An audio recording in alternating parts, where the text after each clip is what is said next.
The GH5 camera is one of the best cameras that you can use to shoot good quality slow motion footage. There are built-in settings inside of the camera that are specifically for the slow motion footage.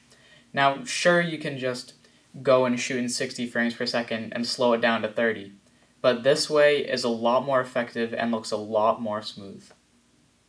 To get to these settings, the first thing that you want to do is press the menu button on the right-hand side of the camera. What you want to do after you press the menu button is go to the video panel that's second from the top. After, you want to scroll through until you get to the quality options. Click on the quality options. After, you're going to scroll down until you get to 4K, 8-bit with 100 Mbps at 30p. As you can see at the bottom of the left panel, it says that there's VFR available. VFR stands for Variable Frame Rate, and this quality option isn't the only one with VFR. You can scroll through and you can choose any of the options as long as it says VFR mode available in the bottom left corner. After, you are going to want to go to the Creative Movie menu, the top option, and go to VFR mode. The best way to control your slow motion is by hitting the set button and scrolling all the way to the right side or however far you want to go.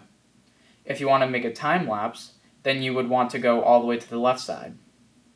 Now, if you want extra slow motion footage, then you're going to want to go back to the quality menu and you're going to want to scroll down in quality.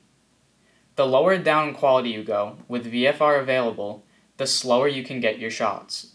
The main downside to using the VFR mode over shooting in 60 frames per second and slowing it down is that when you shoot in VFR mode, you're not going to get audio. It will automatically slow down the clip, but it will not record audio, unlike if you shot in 60 frames per second and slowed it down to 30. Now, if you want the audio, then you're going to want to shoot without VFR mode on, because if you shoot in VFR, you're not going to get the audio that you desire. Here's a comparison of shooting in VFR mode compared to 60 frames per second. Now, as you can see, in VFR mode, the slow motion is a lot more smooth and it's a lot more crisp and clean. Every single time I pause, you'll notice that every single frame is usable for a freeze frame or a picture. Whereas if I use the 60 frames and I'm slowing it down to 30, you'll notice that it is not as smooth and it does not look as great if I try to get a freeze frame or a picture out of it. And that's it. That's how you shoot the best slow motion footage that you possibly can using the GH5 camera.